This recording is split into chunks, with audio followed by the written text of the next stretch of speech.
നിയമസഭാ തെരഞ്ഞെടുപ്പിൽ CPIM-ന് 2 സീറ്റുകൾ കൂടുതലായി നൽകാൻ ധാരണയായിട്ടുണ്ട്. CPI 6, CPIML 25 എന്നിങ്ങനെയാണ് ധാരണയായത്.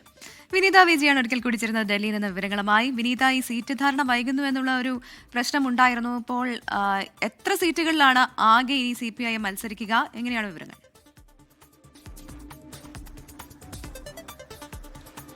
പ്രവിധ ഇടതു പാർട്ടികൾ മത്സരിക്കുക നിലവിൽ 37 സീറ്റുകളിലാണ്. ഇത് സംബന്ധിച്ചുകൊണ്ടുള്ള ധാരണകൾ കഴിഞ്ഞ ദിവസം നടന്ന ചർച്ചയിലാണ് ഉണ്ടായിരിക്കുന്നത്. അതിൽ CPM-ന് 2 സീറ്റുകൾ കൂടുതലായി നൽകാൻ ഈ ചർച്ചയിൽ ധാരണയായിട്ടുണ്ട്. ഒപ്പം തന്നെ 6 സീറ്റുകളിലാകും ഇത്തവണ CPIM മത്സരിക്കുക. CPI-യും 6 സീറ്റുകളിൽ മത്സരരംഗത്തുണ്ടാകും.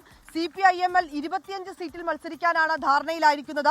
ഈ സീറ്റുകളിൽ നാമനിർദ്ദേശ പത്രിക, ഈ സിറ്റിംഗ് സീറ്റുകളിൽ നാമനിർദ്ദേശ പത്രിക നൽകാൻ ഒരു നിർദ്ദേശം കൂടി നൽകിയിട്ടുണ്ട്. അതിൽ ഈ കഴിഞ്ഞ തവണ ജയിച്ച 2 പേരോടും നാമനിർദ്ദേശ പത്രിക ഉടൻ തന്നെ നൽകിക്കൊള്ളാനാണ് നിർദ്ദേശം നൽകിയിരിക്കുന്നത്. CPIM കേന്ദ്ര നേതൃത്വമാണ് ഇത് സംബന്ധിച്ചുകൊണ്ടുള്ള നിർദ്ദേശം നൽകിയത്. അത് പ്രവിധ സൂചിപ്പിച്ചതുപോലെ തന്നെ ഈ സീറ്റ് ധാരണ വൈകുന്ന പശ്ചാത്തലത്തിലാണ് ഇങ്ങനെയൊരു നീക്കത്തിലേക്ക് എത്തിയിരിക്കുന്നത്. നിലവിലുള്ള 2 സീറ്റുകളിൽ, ഈ 2 സിറ്റിംഗ് സീറ്റുകളിൽ ഇനി കാത്തിരിക്കേണ്ട ആവശ്യമില്ല. അത് അവർ തന്നെ നാമനിർദ്ദേശ പത്രിക നൽകട്ടെ എന്നൊരു തീരുമാനത്തിലേക്കായിരുന്നു എത്തിയിട്ടുണ്ടായിരുന്നത്. ഏതാണെങ്കിലും ഈ സീറ്റ് വിഭജനവുമായി ബന്ധപ്പെട്ടുകൊണ്ടുള്ള തർക്കങ്ങളെല്ലാം ഏറെക്കുറെ പരിഹരിക്കപ്പെട്ടു എന്ന് തന്നെയാണ് നമുക്ക് മനസ്സിലാക്കാൻ കഴിയുന്നത്. ഒപ്പം തന്നെ ഇടതു പാർട്ടികൾ 37 സീറ്റുകളിൽ മത്സരിക്കാനും ധാരണയായിട്ടുണ്ട്. പ്രവിധ, ശരി, അങ്ങനെയാണ്. ഇടത് പാർട്ടികൾ 37 സീറ്റിൽ മത്സരിക്കുമെന്നാണ് ഇപ്പോൾ അറിയാൻ സാധിക്കുന്നത്.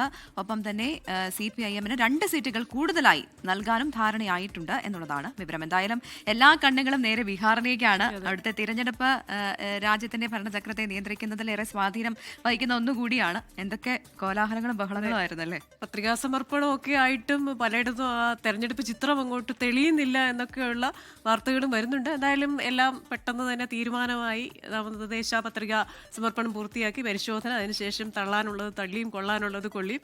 പിന്നെ തെരഞ്ഞെടുപ്പ് എന്തായിരിക്കും അതിന്റെ റിസൾട്ട് എന്ന ആകാംക്ഷ, അതൊക്കെ നമ്മൾ കാത്തിരിക്കുകയാണ്. ലോകത്തെവിടെയായാലും ഏത് സമയത്തും 24 വാർത്തകളും ഓഗ്മെന്റഡ് റിയാലിറ്റി പാക്കേജുകളും എക്സ്പ്ലെയിനറുകളും വിശദമായി കാണാൻ ഞങ്ങളുടെ YouTube ചാനൽ നിങ്ങൾക്ക് സബ്സ്ക്രൈബ് ചെയ്യാം.